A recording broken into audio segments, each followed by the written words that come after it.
"I just need him to man up and fight for me," she said, chin high, voice steady. I didn't look at her. Not yet. The counselor nodded slowly, pen moving across a legal pad like it mattered, as if his words would ever change hers, as if therapy could rearrange the architecture of rot. We sat in his over-decorated office. Mahogany shelves, faint smell of lavender, fake calm. My fingers brushed the envelope beside me.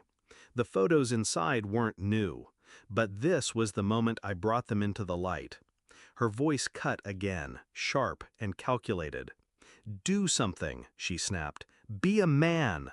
I turned to her, held her gaze, then slid the envelope across the table. "A real man," I said, "knows when the fight is already lost." The counselor opened it first, his face drained. Her silence came next. Not shock, not denial, recognition, and beneath it, fear. 2 months earlier, I'd started noticing patterns. The same hotel charge on 2 credit cards. Her perfume changed, something louder, foreign. She'd start fights over nothing, then leave to clear her head. I wanted to believe it was stress. I did. But then I saw her laptop open on the counter. Messages on the screen, blurred but intimate, not addressed to me. I stepped away before she came back into the room. I didn't say a word. That was the moment everything inside me split. Quietly, neatly. No rage, just stillness. That night she kissed my cheek before bed, and I smiled like nothing was burning inside me. I began with the hotel, pulled the receipts, matched them to her calendar lies. Then the phone records, same unknown number, repeating, late hours. I traced it, burner. She wasn't stupid. She was careful. Too careful. But even careful people leave fingerprints when they think no one's watching. I hired someone, not cheap, worth every cent.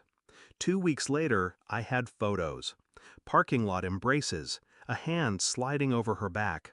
Her laughter, preserved in high-resolution betrayal.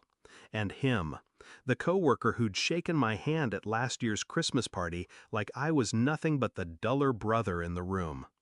She thought I was slow to react, passive, predictable. She mistook quiet for weakness.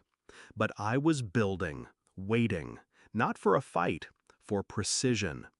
The night before the session, I laid all the photos out on the desk in my study.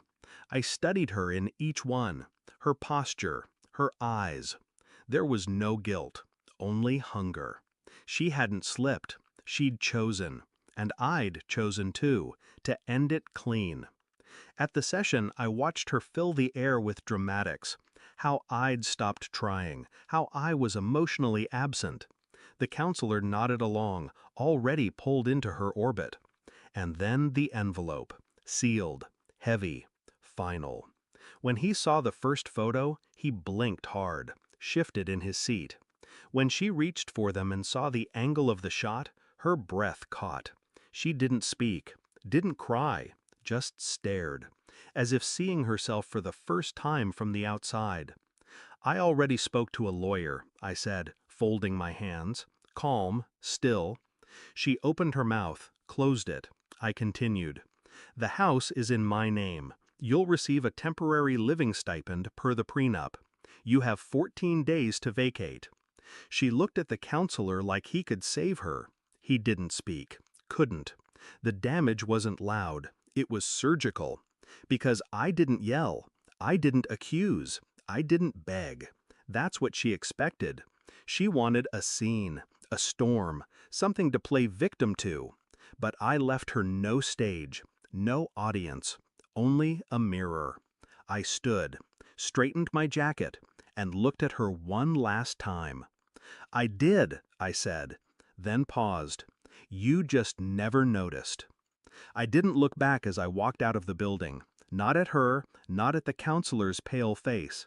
I went home, boxed what she left behind, labeled it unclaimed, took down our photos, erased our playlist, deleted our shared calendar. She was noise I had learned to mute.